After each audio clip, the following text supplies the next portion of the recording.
What do you do when the brand you build no longer reflects the man you've become? In today's episode, I sit down with Ryland Engelhart, a visionary entrepreneur who helped build one of the most mission-driven restaurant brands in America and then made the bold decision to walk away. Not because it failed, but because it no longer aligned with the future that he was called to lead. From scaling Café Gratitude to launching Kiss the Ground and now Sovereignty Ranch, Ryland's journey is a case study in what it means to lead with conviction, even when it costs you comfort. If you're a man committed to building a business that serves your values, not sacrifices them, then this episode will challenge you to evolve, realign, and build with purpose. Let's get into it. But for the rest of our time today, I want to talk about your business or your livelihood, how you put food on the table, and your mission of what you're doing when you're not actively, directly playing role as father. And this is part of your mission to provide and be an example in the world of how to bring your gifts to serve. So there's lots of ways that I want to take this conversation, and we have to pick one. And maybe you can help me decide on how to get into the story. But I definitely want to get to your current ranch and like what you're doing there and the purpose of that and why that's important to you. But I have a curiosity because I don't really know all the details of the story, nor do we have time to get into all of them. But I loved my experience at Café Gratitude. That's how I met you.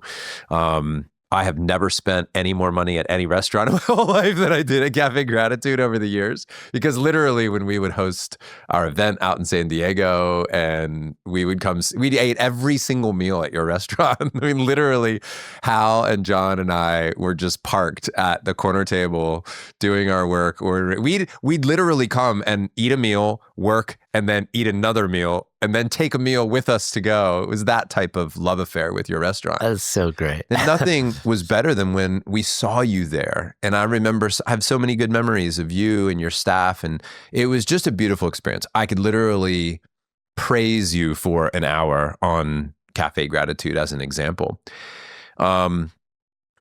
But I'm particularly interested in how you decided to kind of exit or hand off, or like what happened in your transition and your transformation from that world to the ranch.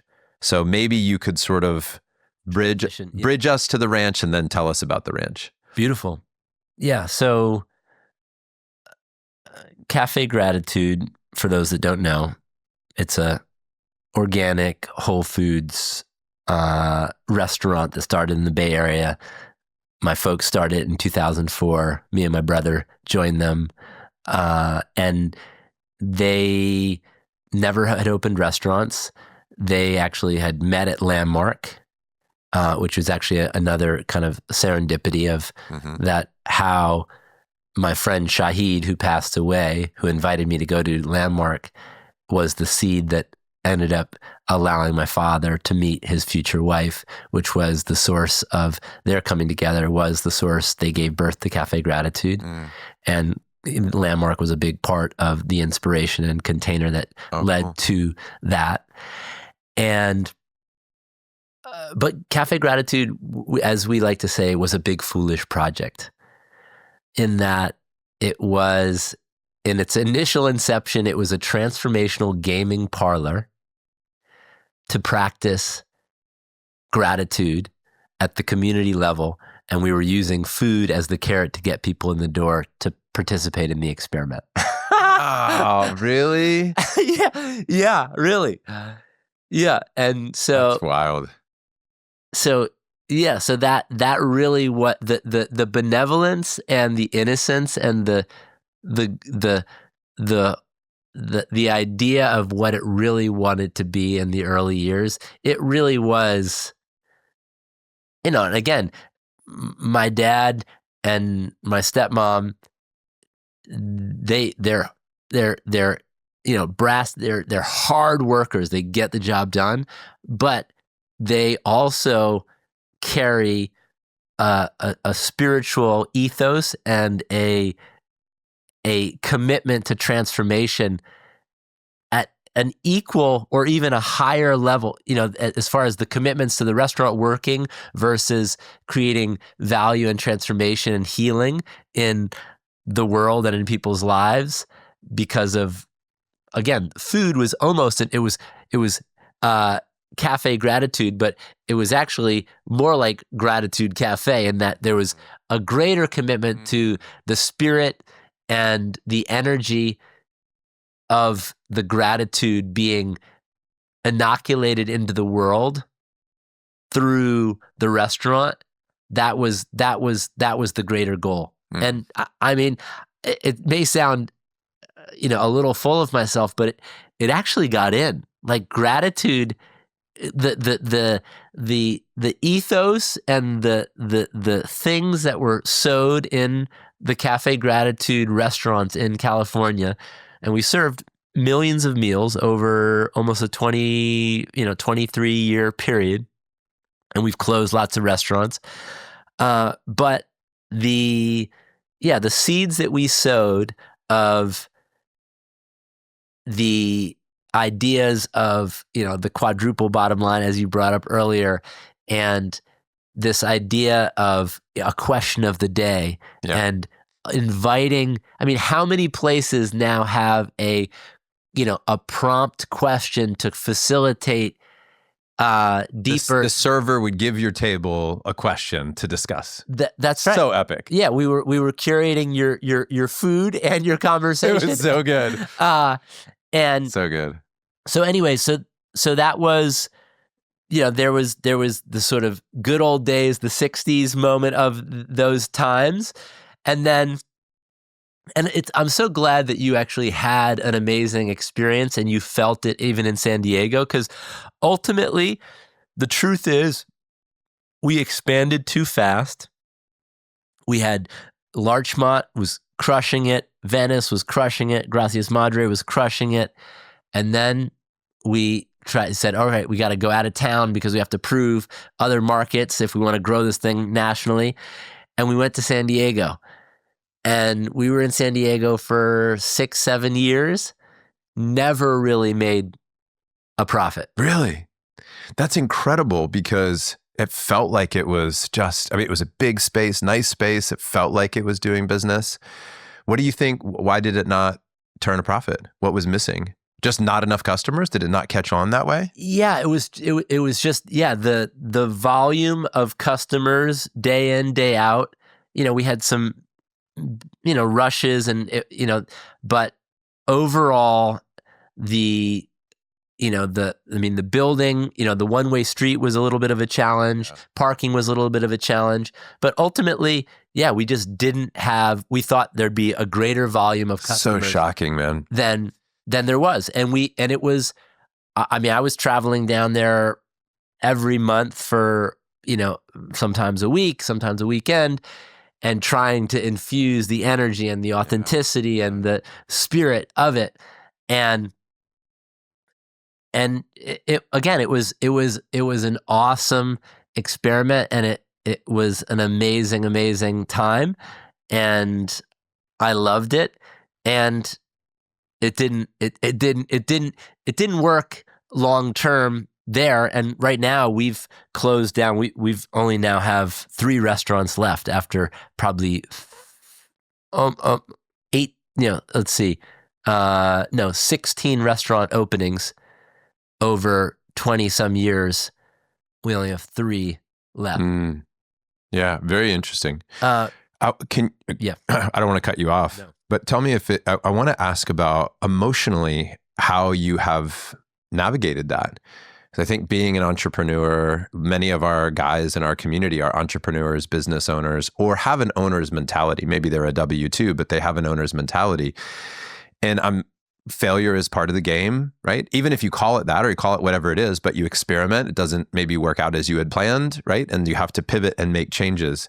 How did that feel emotionally for you? How have you and the team navigated that transformation of opening and then closing? And how does it feel now? How did it feel? You're a driven man, you lead at work, you hustle to provide, but deep down, you know that success at home matters most. The question is, are you leading there with the same clarity and purpose? At Front Row Dads, we totally get it. Juggling business and family is not easy, and that's why we created FRD Engage, a 5-week experience designed for men like you, fathers, husbands, leaders who refuse to settle. This is more than a course. It's a live online journey with real dads, real conversations, and real change. You'll walk away with a clear path to deeper connection with your wife and kids, tools to align your business with your family values, daily habits that create lasting change, clarity and confidence to lead your family with purpose. You don't need to figure this out alone.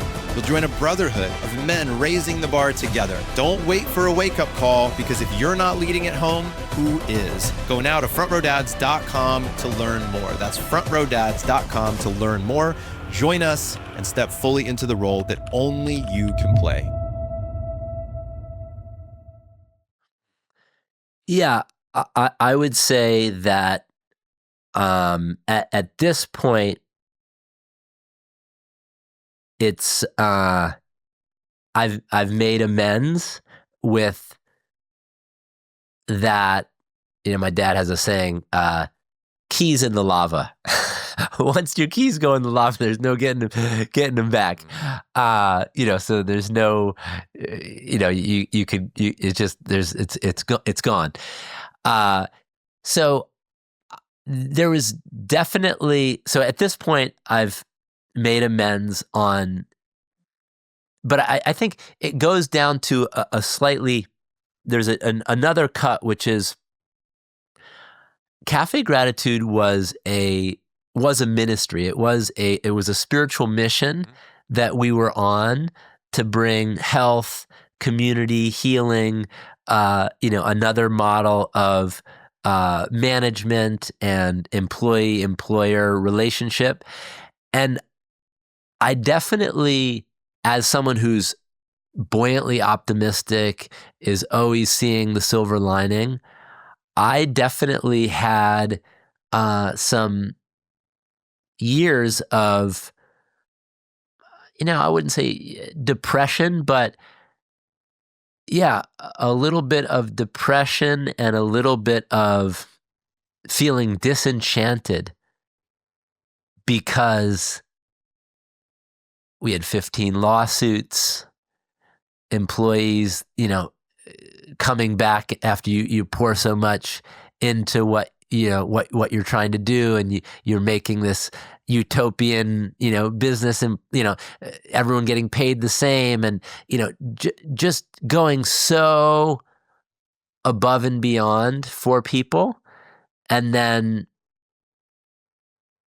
and then being called something, like, an asshole, or all about profit, or, and just feeling, wow. Yeah, the definitely there was a feeling of being in a depressed stupor of closing some restaurants, hearing people's sort of perspective, and so and then just, as for me, this person who is always seeing that it's possible, like a new paradigm is possible, is kind of the worldview that I'm always holding. And then creating something in the world that has this huge run and multiple restaurants and being, talked about all over the world, and people are copying it. And then kind of an implosion of, and so, yeah, there's definitely some pain there. But then there's also two things.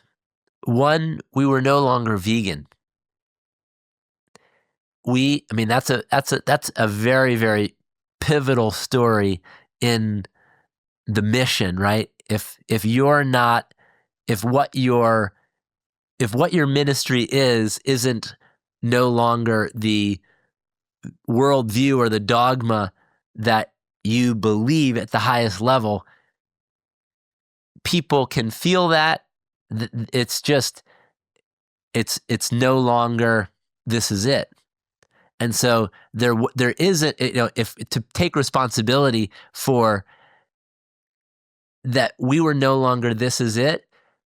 One, because there was this, we got into regenerative agriculture.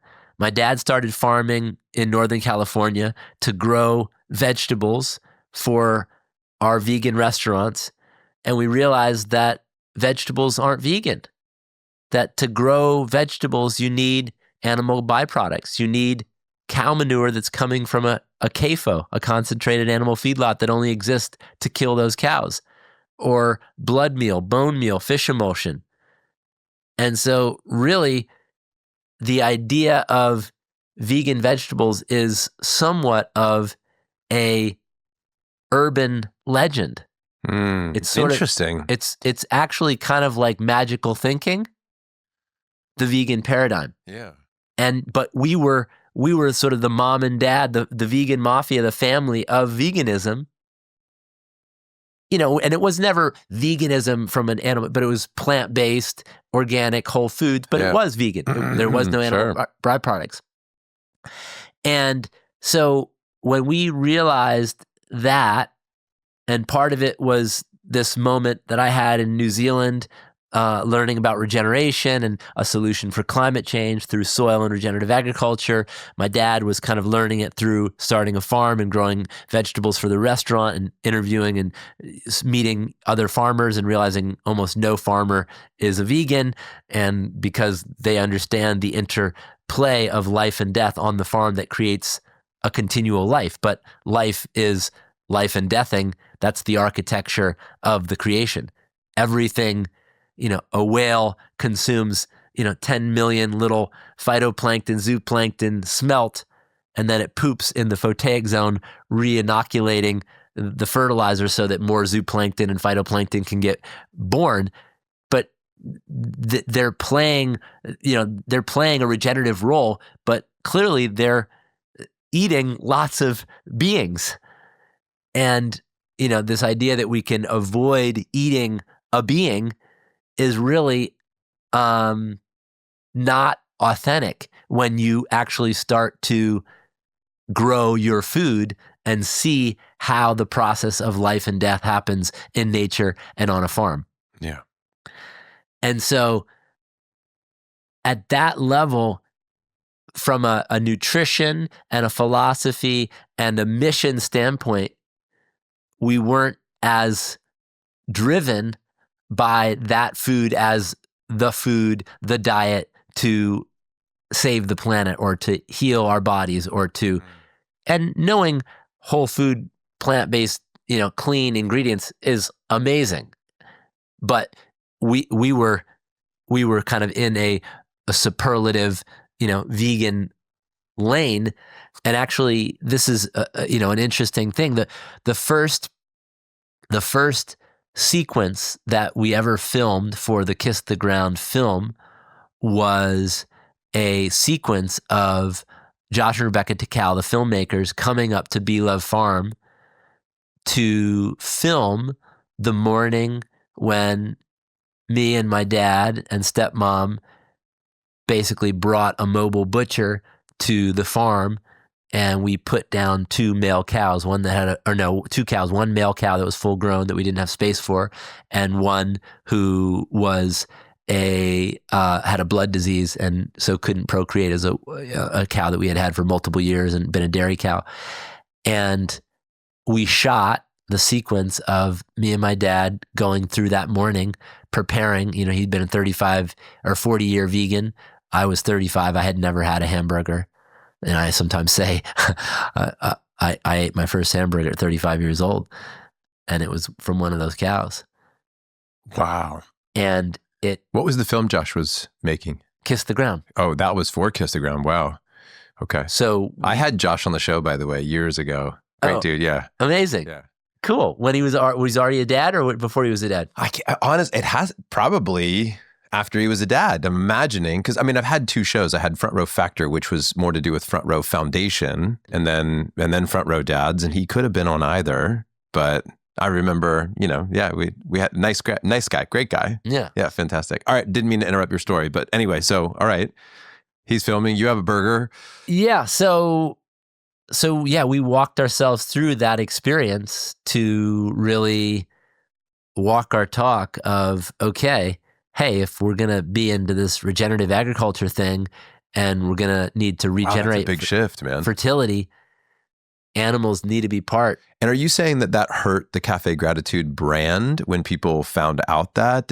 Was there a conflict of what's going on? Yeah, we had I think there was probably 6 weeks of protests, and my parents got death threats, and literally people were out in front of the stores with, signs, the Engelharts, you guys are murderers.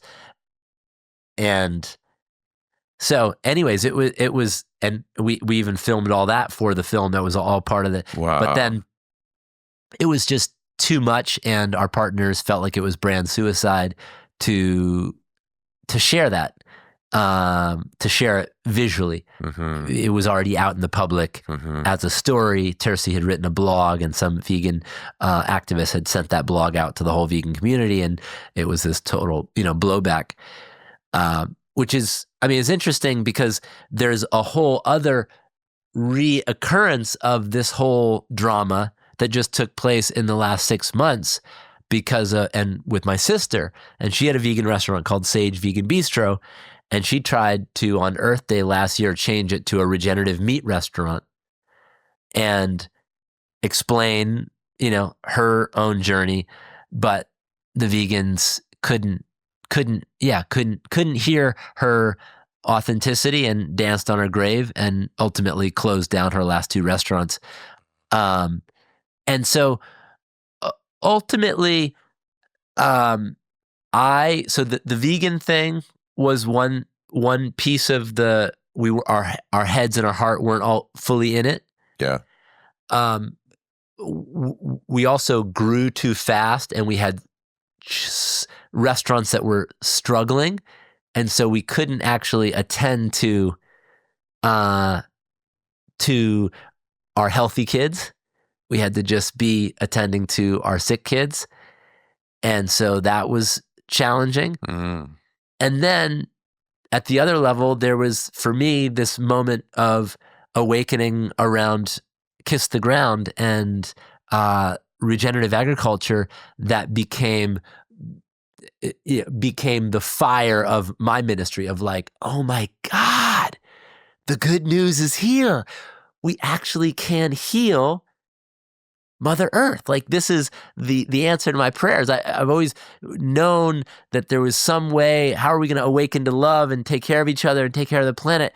But even in my sort of eco-California arrogance of understanding sustainability, plant-based, recycling, composting, paper straws, organic this, sustainable that,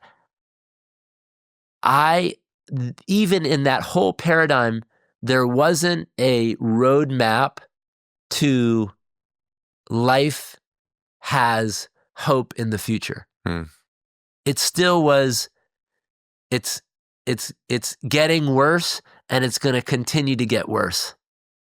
Someone told me today that 95% of films show a picture of a dystopian future. 5% show some kind of beauty, some kind of opportunity, some kind of hope. And so my whole disposition, back to like even me walking through the forest and noticing the flowers, I've been looking for, what is the flower? What is the thing that can create healing at the planetary level that ultimately gives hope, optimism, and provides a way forward. And when I understood the science of regenerative agriculture, and that regeneration is not just doing less harm. It's actually healing, restoring, making, water infiltrate, and, that we can recharge the aquifers and bring springs back, and we can bring the nutritional density back to food that's been totally degraded over 50 years, and that we can pull the carbon out of the atmosphere and put that in the ground and turn it into black, carbon-rich humus, carbohydrates, soil organic matter. And it to me, it was just like, wow, this is the good news that I've been waiting for. And so I was building a nonprofit organization, started in my garage, called Kiss the Ground, inspired by Rumi, the poet, who is also my name of my firstborn son. And so we were doing that. I was helping that. It was using my proximity and my influence of the restaurants to drive energy and resources and support into the organization, starting to work with Josh and Rebecca to make the film. And so part of me was also knowing that I was sort of hanging out in the comfort of the restaurant and not really getting into the skinny branches of taking a plunge and taking a role in real leadership, or a next level of leadership in Kiss the Ground. And so I ended up doing that, leaving the restaurant company to become the executive director of Kiss the Ground. What year was that? That was 2018. Yeah, 18 or 19. And so that was... Did you sell all your part of Café Gratitude, or did you keep ownership of the restaurants that are currently open? I still have ownership of the restaurants that are still open. Grateful to Lisa and Chris Bonbright for keeping that going and sending us checks when there are some. So I'm still a part owner in those restaurants, as are my brother and my folks, my father and stepmom. But so stepping fully into Kiss the Ground, leaning into that, we launched the film on Netflix in 2020. That was an amazing, auspicious. Got Woody Harrelson to be a part of it. Woody Harrelson narrated So cool. it again, and this was the transformation. And he was a staunch vegan. Yeah. And he heard the call that this was actually a bigger context of healing than just vegan, not vegan, that this was a whole philosophical way that we can heal the earth, and animals are part of that healing. And so that was amazing. The film took 8 years to make from start to finish. So crazy. Raising money, bit by bit. And so anyways, that was an amazing journey. And again, back to what has, where I've been able to be successful is in my ability to be great in relationship. And everything can get resolved in communication. That's another thing that I'll acknowledge my father for. There's no one that he's disregarded, or he's kind of sent away, or just has a begrudging perspective on him, or like if someone has something that's not right, he'll reach out and make it right. And I think that's, been my approach too. There's,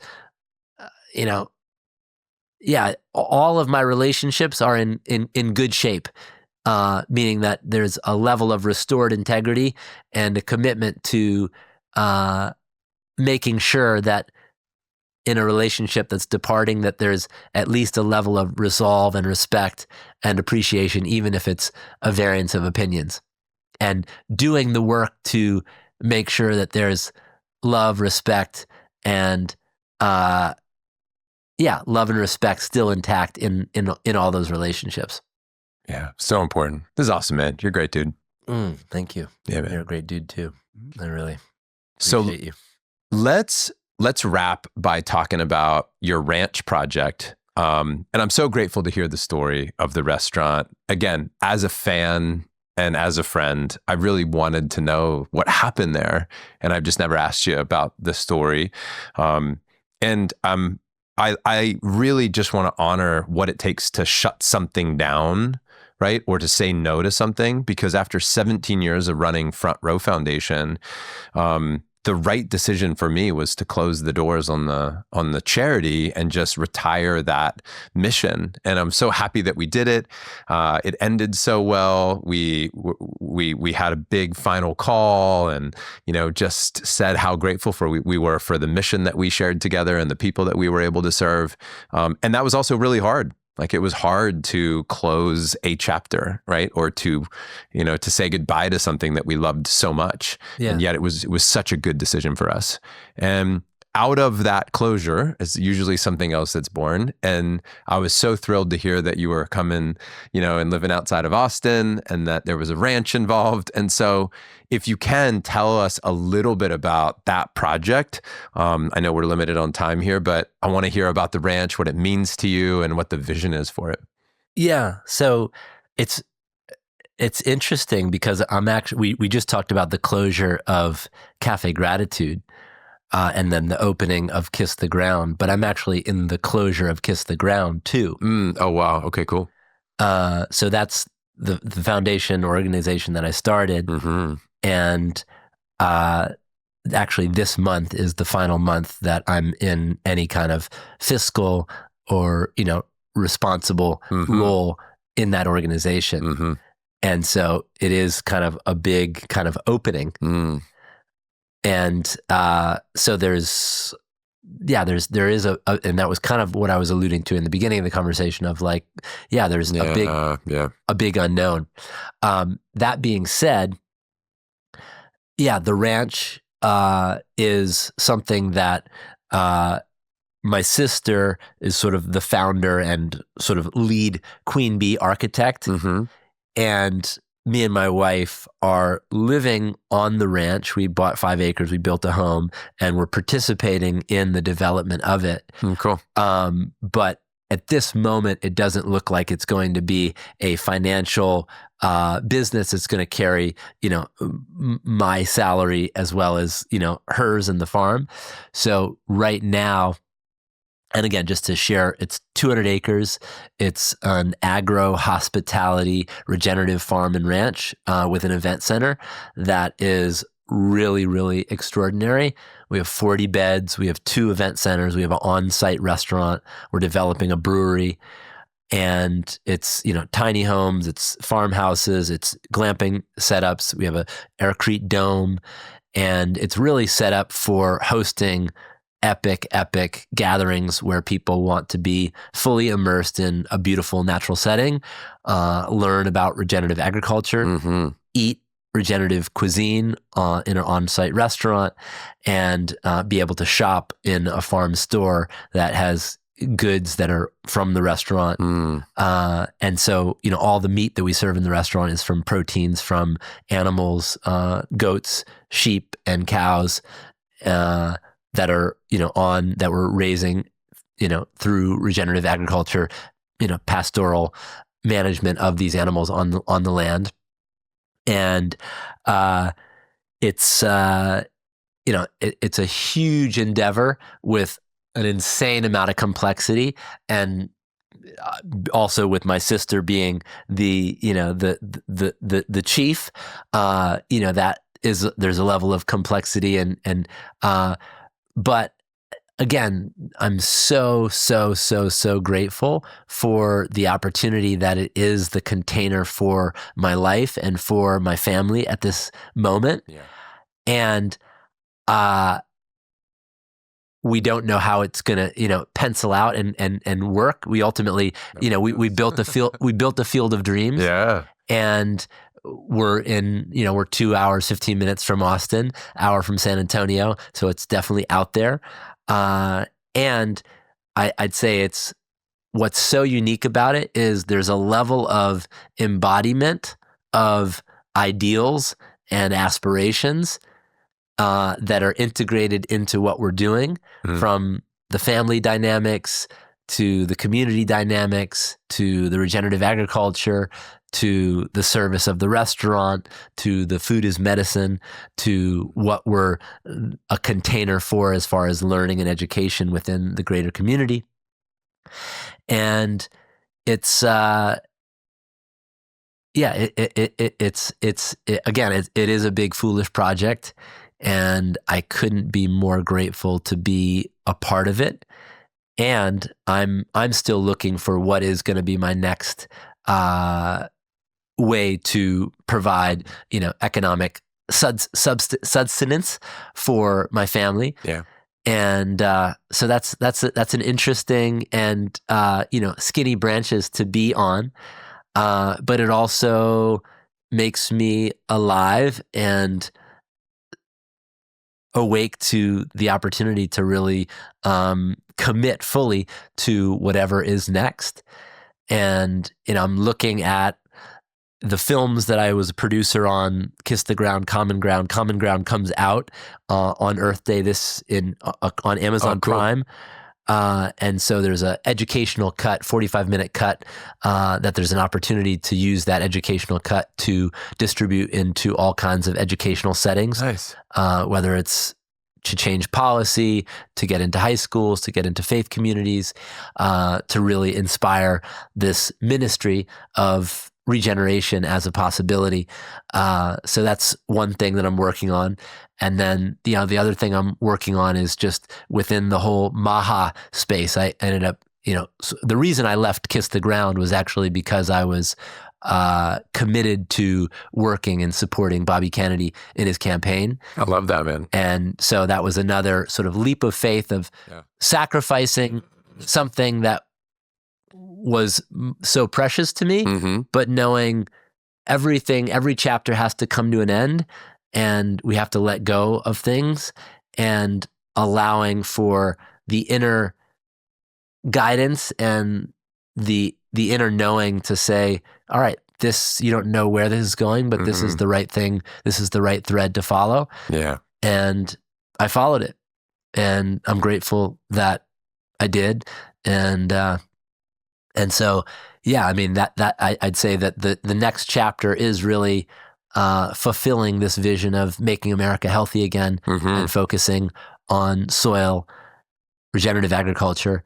And I'm in the early phases of launching a new organization called American Regeneration, Healing Soil and Health, focused on ag policy over this next 4 years, knowing that there's a mandate and a desire to make America healthy, starting with our soil.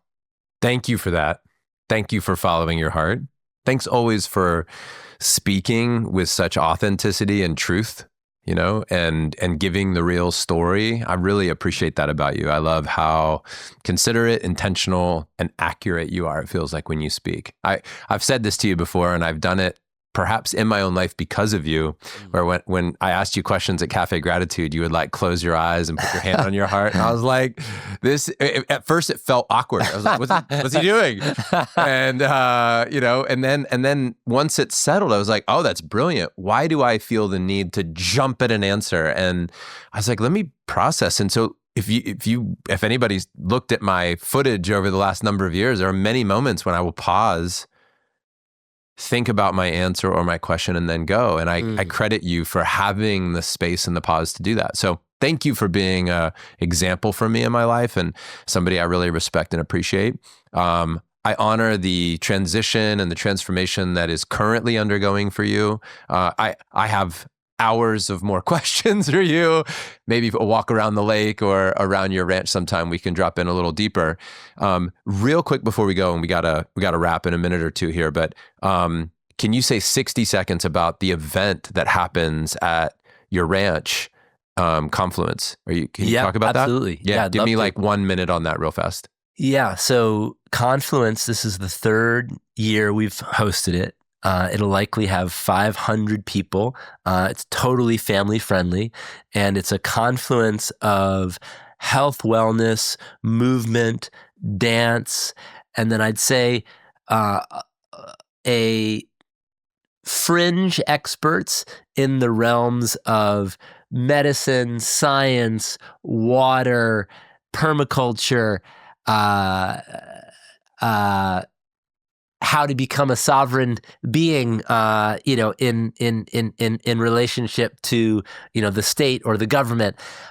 It's a confluence of amazing, brilliant thought leadership, music, movement, and I would say the spirit of it is a total love fest and people being fully present.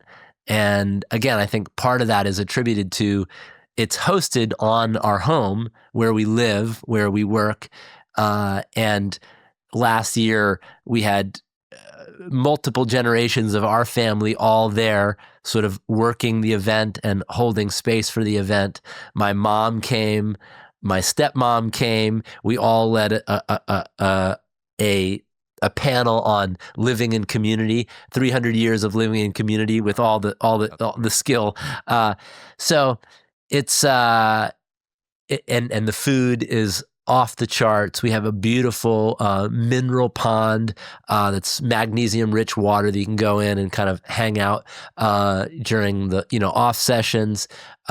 We have this beautiful campground with glamping setups that probably 100 glamping setups will be set up in this campground.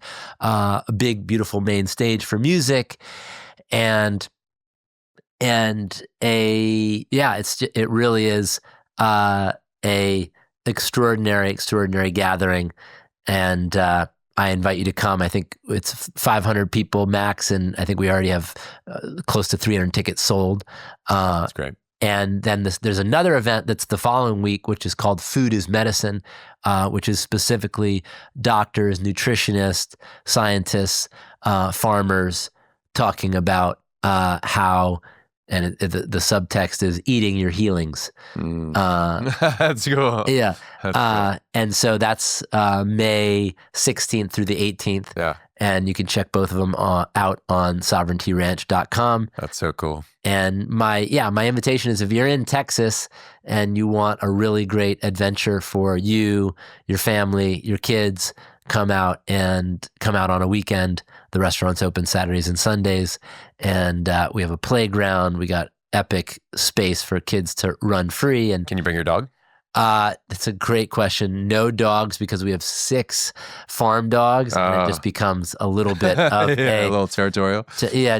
We've noticed as much as we want would be So yes, and no to dogs. All right, I'll still try to sell Tatiana. Okay, good. Just they can travel without her pup, but okay. Yeah, we'll try, man. Good to have you, brother.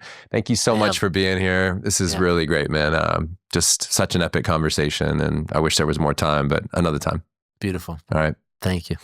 Thanks for listening today, fellas. If you got value from this episode, I ask that you take 1 second right now and you share this with another dad in your life that you respect, that you know is committed to becoming a better man, family man, and businessman. And on that note, I want to honor you for choosing growth. Your family will thank you years from now for all the effort that you're putting in to learn the strategies so you can show up more fully for them today. Take care.